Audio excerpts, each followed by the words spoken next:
A chief political columnist and reporter covering the White House for 30 years, and he will be joined here by Grover Norquist, U.S. Representative Jake Ellzey, and Senator Pete Ricketts. Please give them a hand.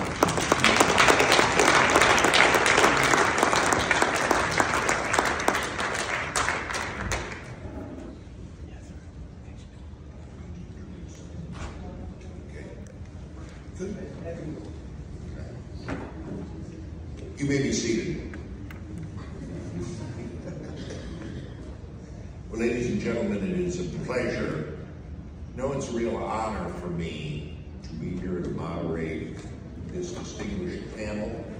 I will say that the work of the International Democratic Union is known, and it's especially known to me.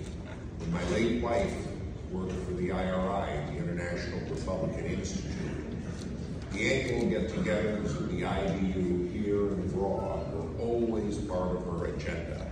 And what I didn't know about it, I certainly learned from her. So again, I am honored to be here today.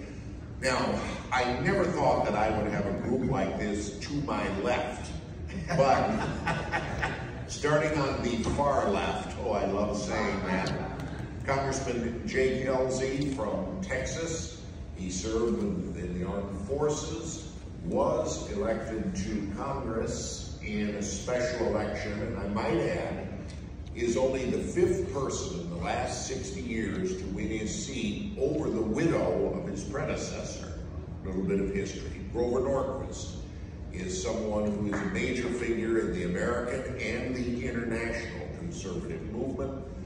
The very pledge not to raise taxes has evolved into a cause célèbre of getting rid of income taxes and taxes in general. President of Americans for Tax Reform, my friend of decades, Grover Norquist. And then to my immediate left is someone who spent a lifetime in the private sector and did pretty well. His family owns the Chicago Cubs baseball team, among other things. He was governor of Nebraska and then became United States Senator from the Cornhusker State, Pete Ricketts. Now, I should say Senator Ricketts, due to the confines of the Senate and what's coming up on its agenda, will have to leave midway through the panel. So I will start with questions for him. Senator, my late friend Bruce Hershenson taught the honors course on foreign affairs at Pepperdine University. He used to have a saying, foreign policy is discussed for perhaps 20 minutes in an American presidential campaign. That said, it was probably at least an hour in this last campaign. We have a new president coming in. We're going to talk about, can Donald Trump make America great again? Let's start at this level. Can the president chart a new course on Ukraine and its war with Russia?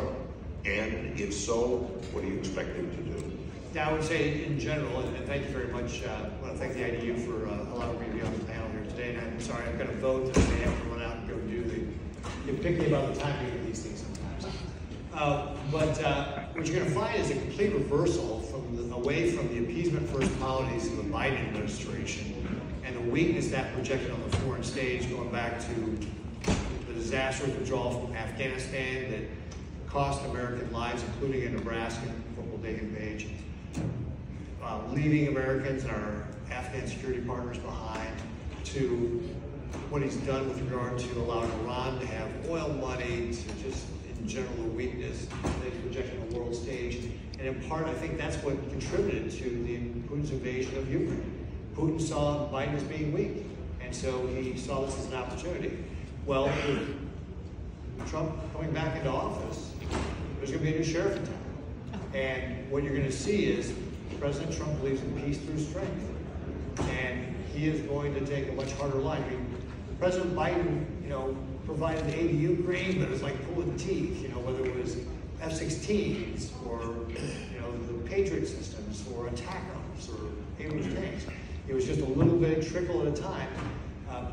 President Trump is going to take a much harder line, and I believe that he will be able to get an agreement on this. It's obviously he's made it a part of his campaign that he's going to get this war ended. I think he's going to do it in a way of projecting strength and negotiating with our adversaries that way. Okay. While I got you, former German Chancellor Angela Merkel, whose memoir Freedom came out in the last week, wrote highly critical things about Donald Trump,